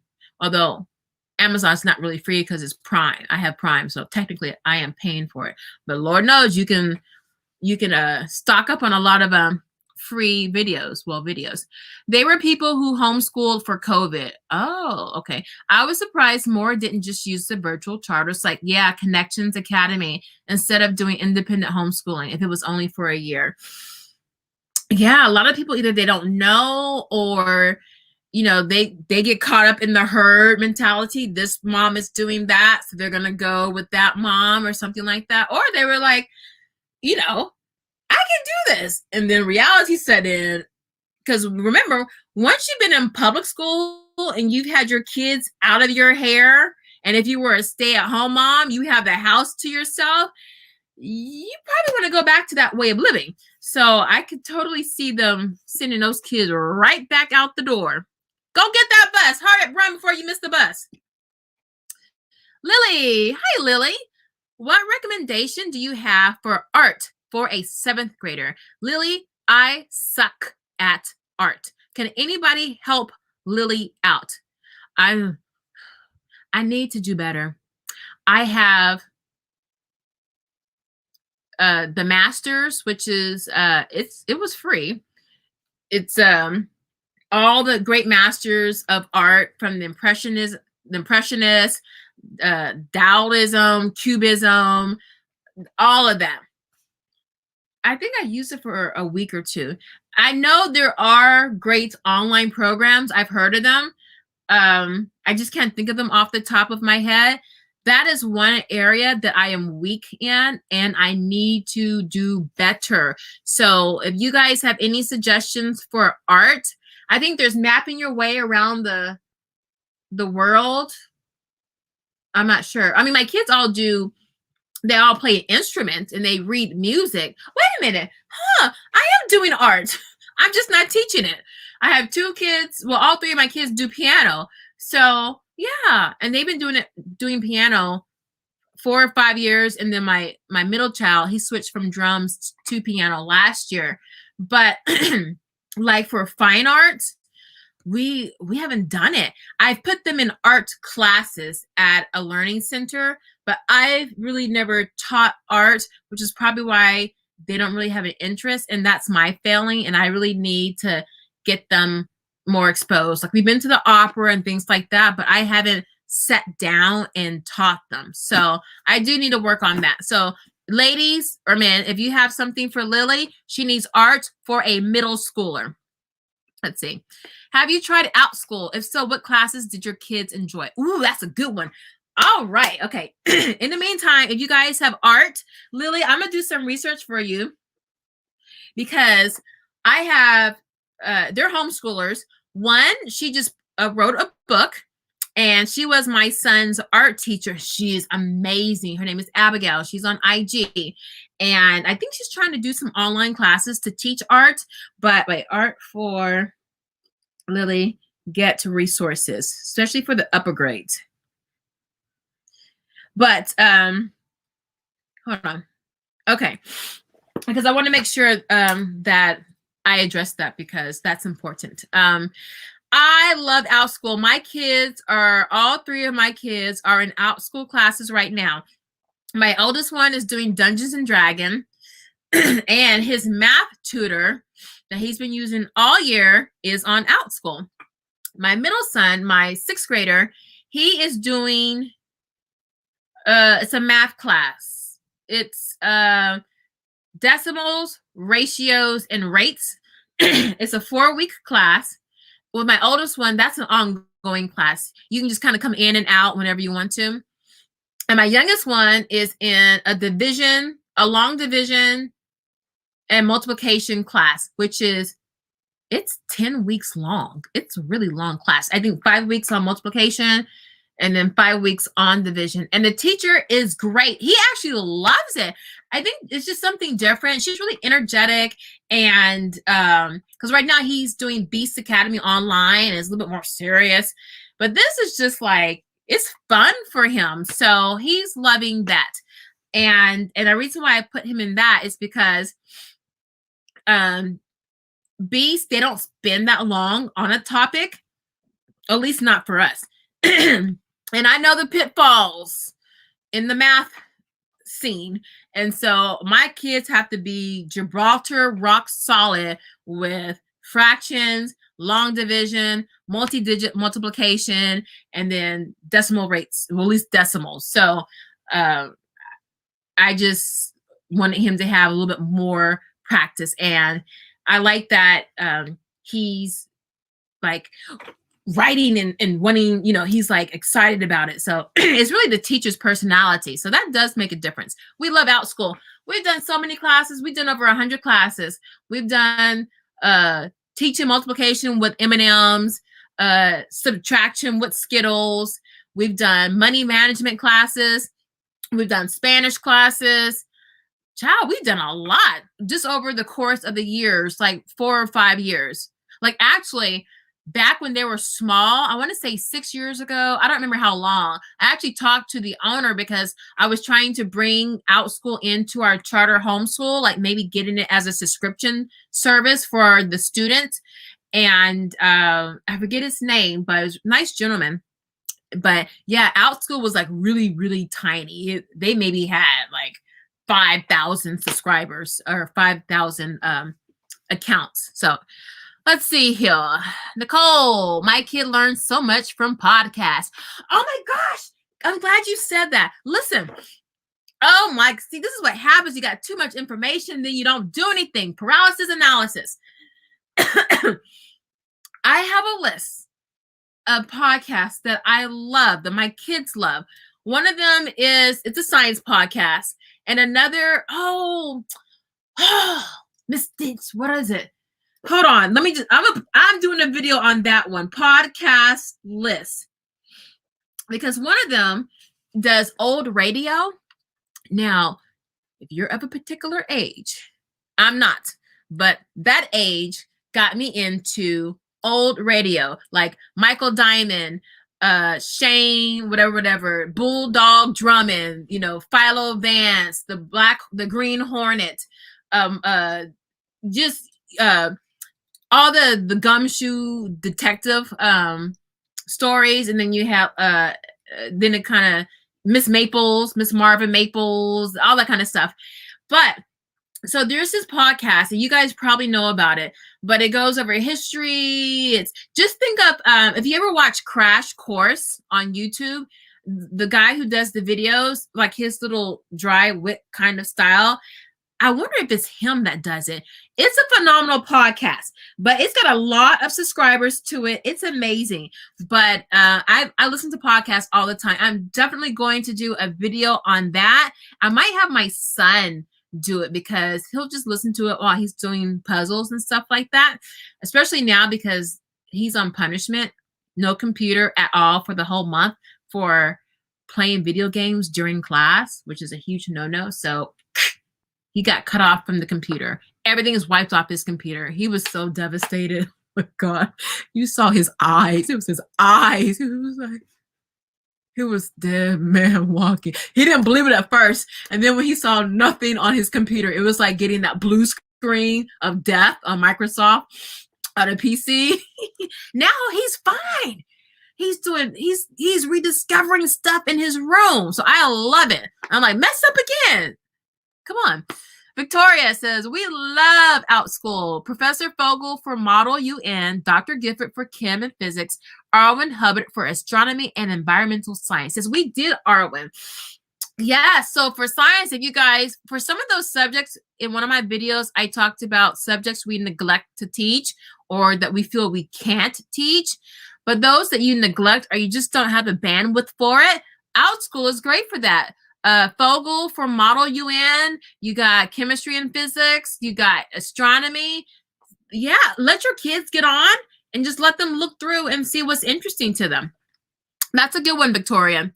Lisa Grehut for geology. I don't know her. She's actually a curator at the Museum of Natural History in New York City. Oh, then I need to know her because she know her stuff. Do you know how hard it is to get a position as a curator, especially in New York City? It is almost as hard. You might as well be trying to go to the Olympics. It is cutthroat. What is it? Lisa Greenhut. Outschool. And that is history, Natural History Museum. Okay. You guys are giving great resources. I hope you guys are taking notes. And put a like on the video. It helps YouTube push my video out so more people can see. Okay. You're welcome, Lily. Thanks for the suggestions. Okay. Let's see. Black girl. Black queen. I called you black girl. I'm sorry. Black queen. I'm going to give you a nickname. We are addicted to our school. We do philosophy, drawing, and painting, IEW writing, and math tutoring. I love that you guys are addicted. That means you're going to do it no matter what, right? No matter when you're tired or when you're, this ain't working out. I'm going to put you back in public school. So, and I like that you're teaching philosophy. I like that. And guys, a lot of times it don't have to be all drawn out. Like for philosophy, I had a book. Oh, as a matter of fact, if you guys ever do the poetry slam, it's called Poetry Slam for Kids. They have a philosophy section. It's like a little essay prompt. It's a writing prompt, and it's usually some philosophical question. Like I think 2 years ago, one of the questions was, "What's mightier, the pen or the sword?" And my girlfriend's daughter won that one. But yeah, but the book, like the book I have, is like philosophy for kids. So it goes over all the great thinkers, Immanuel Kant and drawn a blank, but all of those great thinkers from the Renaissance period until to the modern day. And it's conversational, and you just give your kids just a little bit of exposure, to existentialism and all that kind of stuff, lofty stuff. So yeah, I like that you do that, Black Queen. I can't remember if I asked this before, but did you ever use Bookshark? Girl, yes. I think, didn't I do the video? Y'all, I have recorded so many videos that I have not released. I think I did a video on why I stopped using Bookshark. But listen, okay, Bookshark can get complicated sometimes. Hold on, let me pull y'all closer to me. It can get complicated sometimes, trying to figure out what to use and what not to use. I've only used the history components of it. It's very thorough. I do like the book suggestions that they include. However, it's literature based and it's very book heavy. So if there are books that you want to read for your own literature, you ain't gonna get to it, because we didn't do any of our book readings that semester because we just had so many. I think you might have 6 or 7 books to read in a month. So it's a lot. So that was really the main reason why I didn't continue with it, but it's a really great program. We did American History, the accelerated one, which is 3-4. So you combine 2 years of American history into 1 year. So it's from elementary. And then we did the Eastern Hemisphere, which is like middle school, or like upper elementary and middle school. Actually, it's a little kind of advanced. So when I looked at the book selections, you could bump it up a grade level. So if you have a 4th grader, a 5th grader, or you can still add a grade level to it, because it's a little. I thought it was a little advanced. So you'll be fine with it though. But it's a great program. Where I'll probably end up getting for free the world history. Okay, listen, y'all. We need to have a real meeting, like a Zoom meeting, because I have my 8th graders schedule ready for the fall.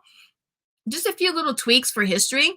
My other 2, I'm still working on it. Some things I've ordered, they haven't arrived, but I still need to finish putting together what we're going to be using for the year, themes, books, and stuff like that. And you guys have lots of great suggestions. So I want to bounce some things off, show you what we're doing, what I plan to use, and what I'm thinking of, and just go from there. So if you guys want to do something like that, I have a Zoom account. Maybe we can do it like on a Sunday or Saturday or something like that. And then everybody brings what they're thinking of, like fill out, not this one. Oh, hold on. Fill this out. And then we'll sit and talk, and then I can type the stuff up. So for each grade level, okay, what are you guys using? What are you thinking? And then you guys can chime in about stuff, okay? Because for high school, I want to be a little bit more laser focused with things. So let me know. And Aaron, I definitely want to talk to you, because I've been putting together our economics program, only because I was going to have my son take it in college, but because of COVID, the community colleges in California are at capacity. And I know when you're not in college, you're registration priority is at the bottom. So I know the only teachers that are probably going to be left to teach are the teachers that have a bad review on ratemyprofessors.com. So I'm not going to do that to my kids. So I'm waiting to see how things kind of settle in the fall. But in the meantime, I'm putting together my own curriculum for econ. So I want some feedback on those of you who have taught economics. Black Queen, we also did classes on the stock market on Outschool. You know what? Just yesterday, my girlfriend sent me one. Let me pull it up. On Outschool. My kids are currently in a stock market class through coolkidsfund.org. Now, I told you, y'all better be watching my videos. I put a video out 2 weeks ago. Does your child own stock? And in that video, was it that pre-recorded video, or I think I did a live. Anyway, I don't remember. It's just check my my archive. And in it, I tell you that this brother has this great program. It's free. It's 4 weeks long. At the end of the session, you get one free stock. And it's great. So I think that's something wonderful to do. Definitely stock market. My oldest one is in a stock market class that we pay monthly for. And hold on, what am I looking for? Oh, Outschool. So yes, there is Outschool. My friend is in the class. I don't know when it starts, but listen, schools will never, ever teach financial literacy to your child because they need your child to be a worker, right? And one way to having freedom, financial freedom, is being able to decipher, having good habits, financial habits, spending, saving, investing, all of that, and having a financial sophistication. Well, I don't want to say sophistication, but the literacy, like what's the Federal Reserve System? That's part of our economics class in the fall. We're actually studying the creature from Jekyll Island, and for those of you who know about that, that's not an easy read. That's going to be a book we actually read for the whole year. But hold on. So Outschool, yes. So the stock market class, if you guys, that might just have to be another video where we talk about our favorite Outschool classes, and then those of you who are there, you can get your affiliate link and then send it out to other people if they're open to receiving that. And then that way you get, like, I think you get a $10 or $20 credit. So that brings your costs down because we're talking about budgets, right? Our spending plan. So if you can get a couple people to sign up for a class, you know, you get 4 people, we do a Zoom or something like that, then shoot, that's $80 that you can use to get a class for your child, maybe a class on math or on writing or something like that. So, I mean, there are so many ways to skin a cat. I think it is, oh, yes, here it is. Hold on. This one just meets once, but look. Now, this is not the one my girlfriend is in. Let's see. But I want y'all to check this out. You see here? Hold on. Right here, Nazir, 596 reviews. You know how rare it is to have that many reviews? So it's called Stock Market for Kids 1. And the next class is Monday, but it's 6 o'clock in the morning if you're on the West Coast. But go check. Hold on, let me get it straight for you guys. Glare be gone. Glare be gone. Hold on, I think I have to do this to get the... It was just working, y'all. Okay, I'm going to type it into the chat. But check that out, outschool.com. And what's his name? Nazir. Okay, I'm squinting, y'all, because I got bad eyes. Coker. Close enough. E-R. K-H-O-K-E-O-H-E-R. H-E-R. All right, stock market class. Okay, I'm going to put that in the chat with my non-typing self. Okay. Well, I guess I have to highlight it. Okay. So check him out if you guys are interested in that. That is for ages 8 to 12, and it is $14. Okay, $14. They already have 4 kids enrolled. He's got a lot more times, only 3 spots remaining for another. So check that gentleman out. It's a 50-minute class. That's Monday, 6 o'clock West Coast time, 7, 8, 9. So between 6 to 9 o'clock. Okay. Thank you. Who gave that? Did somebody give me that name? Well, check that out. All right. Let's see. Did I do this one already? Yes, I did. Did I do you already? Yes, I did. Okay. Aaron? Yes, we talked about Book Shark. Okay. Black Queen talked about the stock market class. Okay. Get on that. Okay. Just think, if you were to buy your kid at least one stock, like Microsoft. Microsoft is trading at like 220, 250 or something like that. If you just bought one. Now, if you're buying like at a brokerage account like TD, Ameritrade, Fidelity, you got to buy the whole kit and caboodle. But if you do an app like Webull or Cash App, you can buy a fraction of it. It's called fractional shares. So however much money you have, you can get a slice of the pie. So if you really wanted to get some, say your vision is for your child at the end of the year to have one share of stock, maybe Disney, or you want to do your blue chip ones, say Microsoft's. So every week or every 2 weeks, maybe you put $10 aside and you just nibble away at it. And then in a year or so, you'll have that one share. If you did nothing else, by the time your baby is an adult, you have the gift of giving them a couple thousands of dollars, okay? Those companies aren't going anywhere. So if you just sacrifice $200 and something, what can you buy with that? Couple pair of shoes, a Costco trip, whatever. You can give your children something I wish my parents had done with me. You can give your children a gift, a financial gift. You just do it, even if you just do it one time, you buy one share. Okay. If you do more, that's great. But just a little bite size, okay? That's another topic to talk about. All right, let's go on. Danielle, my son has been learning to draw from watching YouTube.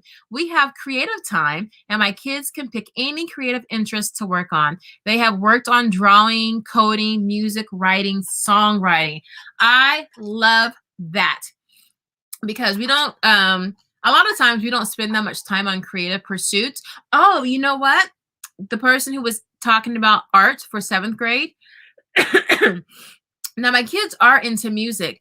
And one thing that my oldest son has been doing, he's been making his own music, his own beats.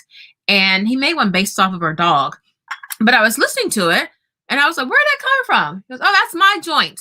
That's his new word now, joint. And it sounded really good. So I said, okay, you know what? Let's figure out what we have to do, to get it studio quality, and we can put it on these different platforms to sell. So he can license out his music. Now, one of our neighbors, before he moved out, he was a music producer. He produced a lot of big people. Actually, he did more movie stuff like scores, and he had this amazing studio in his house. And we would go over there to swim in his pool. And my son, he had no kids. He's like my husband has a recording studio, but he ain't no musician. In his mind and heart, he is.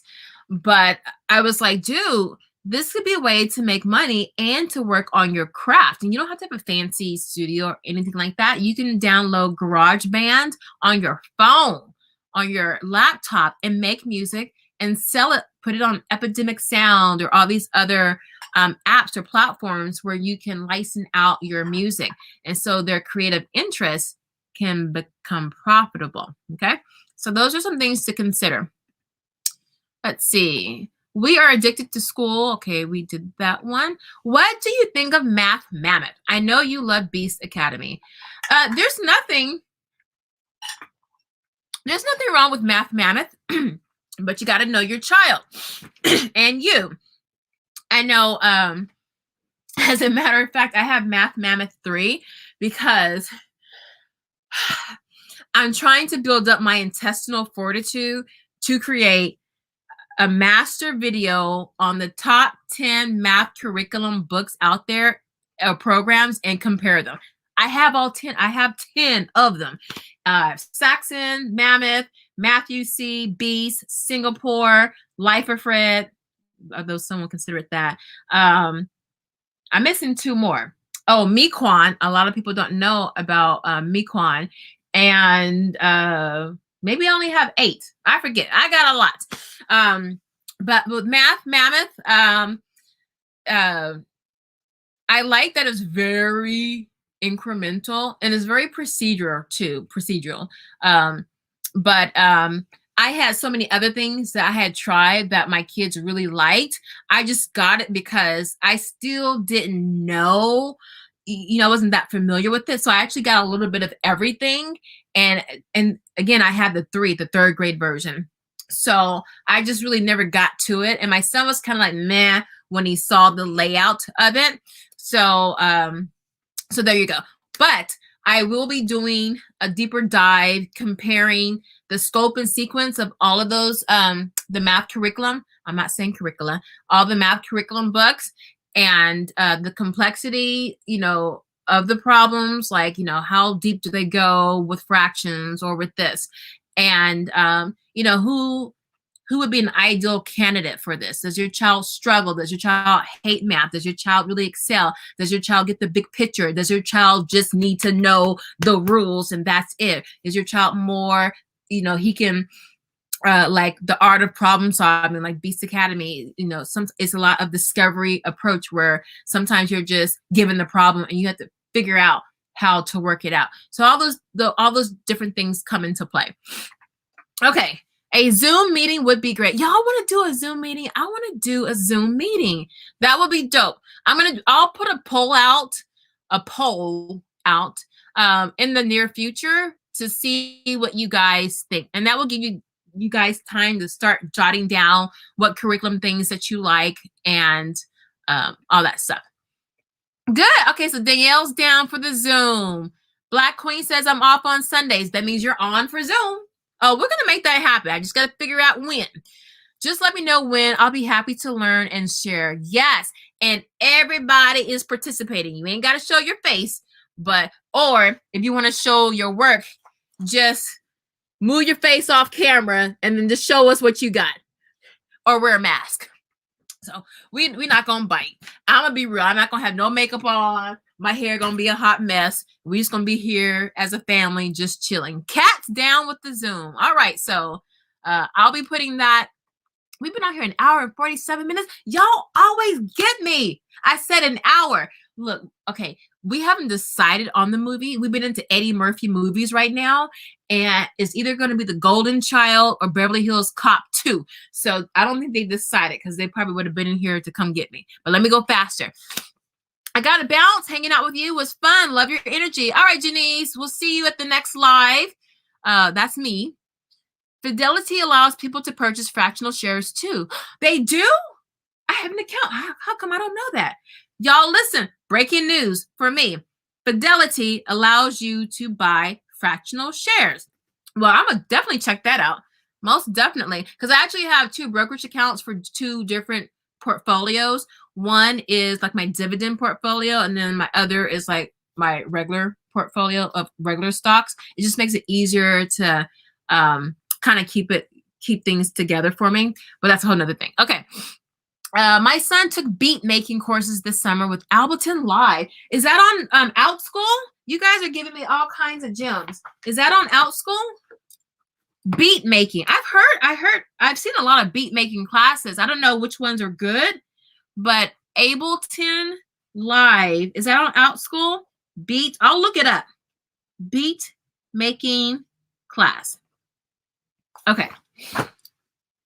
But yeah, so the music producer across the street, he was a brother and no kids. And I was always kind of side-eyeing that. I'm like, dude, you got this money, you live here, and you ain't got no kids, no woman. Anyway, so not to be all in his business, but so he had this amazing studio. It was probably like $100,000 plus of equipment. And because of my husband, I know the top of the line brands are for sound systems, speakers, amplifiers, all of that stuff. He had it all. But his refrigerator was nasty. He was doing like a little cookout at his place. And so he asked me, and first of all, I'm like, you know your refrigerator is dirty. Why would you ask somebody, a woman of all people, to go in your refrigerator? So I went in the refrigerator to get like ketchup or mustard or something like that. And it's just him. And it was nasty. I mean, not like barf nasty, but it was just like really dirty. And I was like, oh, I couldn't find it. I'm not touching nothing in there. And of course, I was telling my kids, don't you touch that hot dog. Don't you touch that burger. We're going to eat when we get home. How come, Mom? Of course, my loud kids, Mom, why can't I eat the hamburger? I'm like, if you don't shut up. No, I'm kidding. But I'm like, you have this beautiful, amazing home, and you have a refrigerator that looks like you're in the slums of insert your third world country. Just nasty. Anyway, I'm off sidebar. All right. Okay, get into a great intro to ethics philosophy for elementary and middle kids. It's the podcast Short and Curly. Guys, look, maybe I should make this list and put it up in the community post, the community area, Short and Curly. And then that way you guys can just copy and paste. Would you guys like that? All right, Lily, have you thought about doing a Clubhouse meeting? I don't get it. I got my invitation. I don't know who gave it to me. Some woman. It was an old woman on top of that. I'm like, how do you get one? And she looked like she was in her 60s. But so I got in, and I think I attached or signed up to like over 50 people. I was just like overwhelmed. I was getting all the notifications, and I'm like, let me show you. I was getting so many notifications, and I was like, too much information, because I'm such an information gatherer. I don't know if it shows you dismiss. You now have 4 invites. Remember back in the day, people would sell their left arm to get an invite. Now I got 4 extra ones. But I mean, if you look here, does it show all my these are all oh, darn that glare. Anyway, I have so many, there's more. I have so many rooms that I belong to. And I actually saw there were 2 homeschool moms, 2 different moms with 2 different pages. And one had like maybe 30 people. Let me see how many she has now. And the other had like 2. So I don't know. I just don't know many people who are on Clubhouse. And definitely, I don't know how many homeschoolers are on. But I mean, if there were interests, I have to kind of figure out how to do it. But I'm open to anything. Yeah, Gina, she's got 30 followers. So for those of you,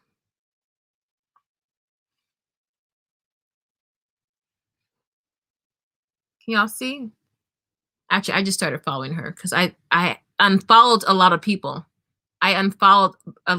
But she Homeschool Pro. Okay, so we'll see. Let's see. Black Queen, NYU has an electronic music camp for girls ages 9 to 13. And my daughters loved it. They created beats and more. Oh, are you in the Big Apple, Queen? That's good. Oh, I know you have access to a lot of resources.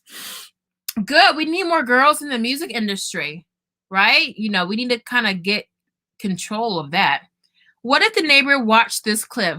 Girl, he moved out this neighborhood like 8 or 9 years ago. He's old. He wasn't really that old back then, but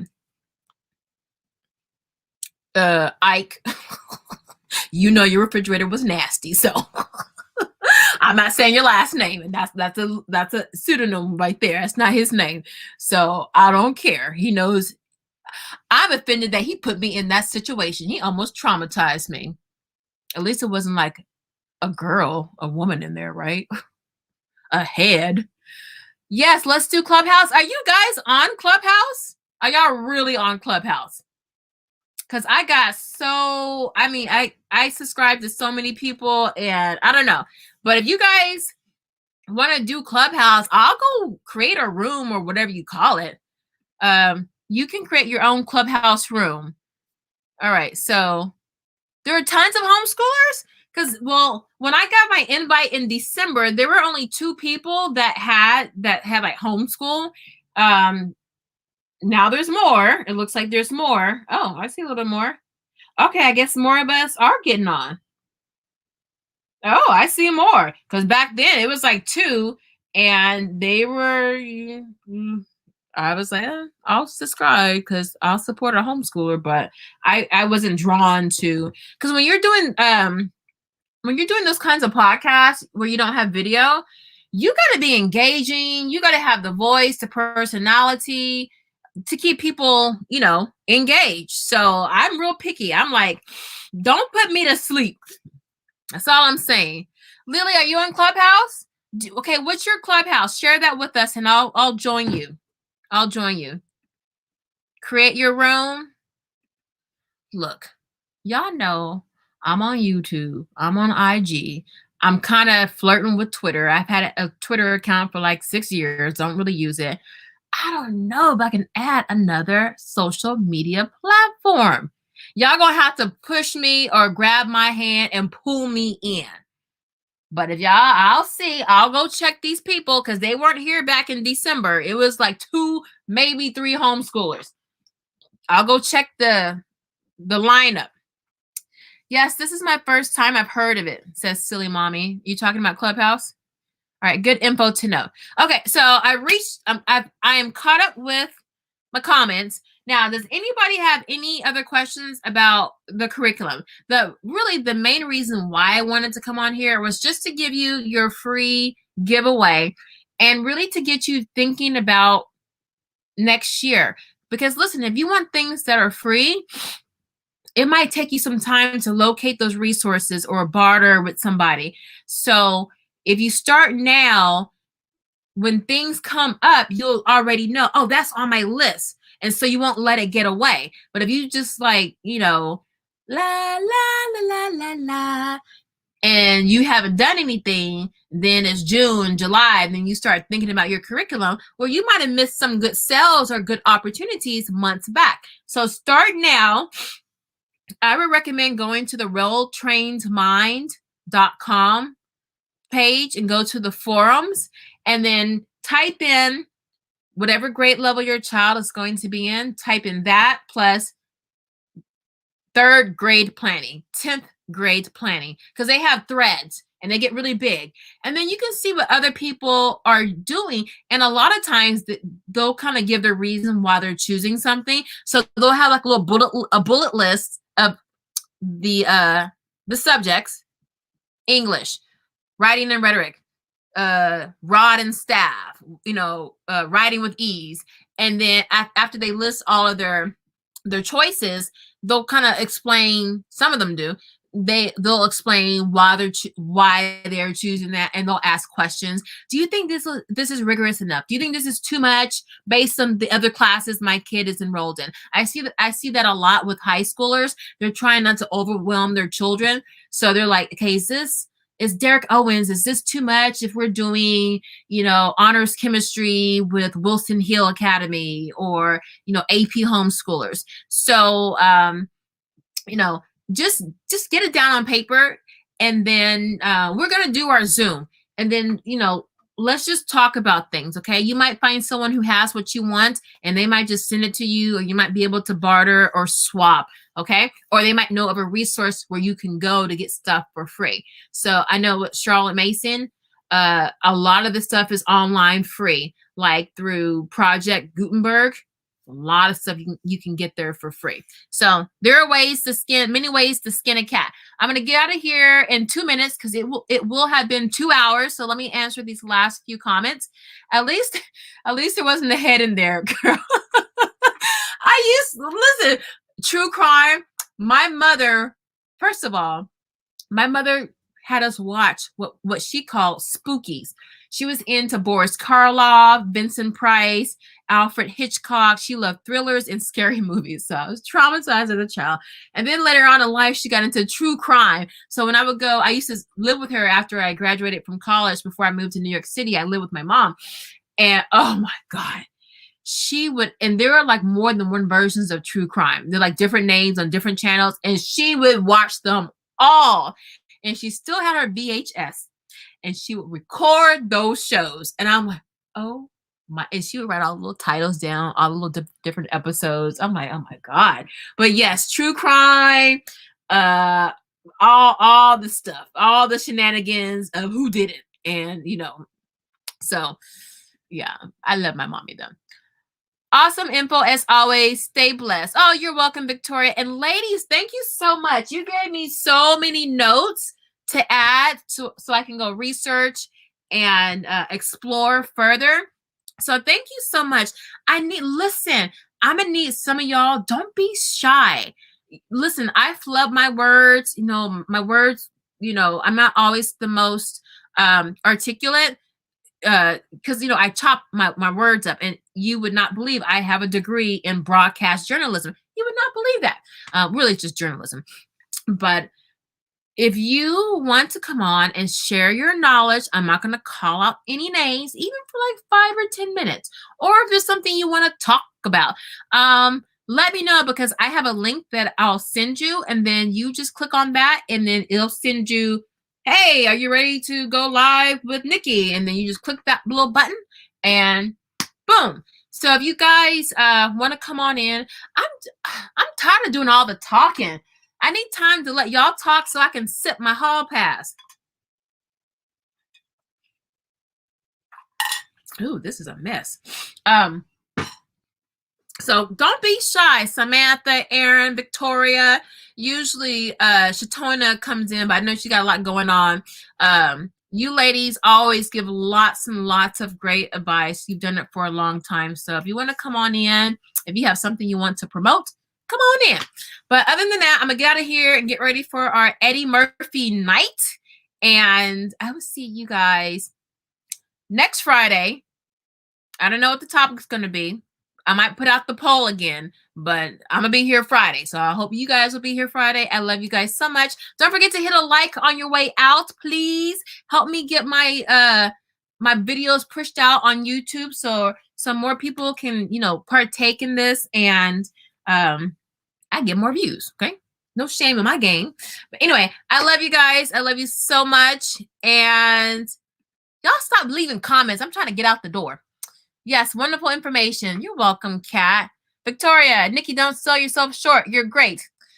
But listen, y'all are great too. Y'all are great. Y'all need to come on in and build, okay? Share the wisdom, okay? Don't be greedy. Don't hoard yourself from us. Aaron, I'm kidding. You know I got love for you, girl. But I just want you guys to bless other people as you guys have blessed me. So I'm out of here. I love you guys. Peace out. Mwah.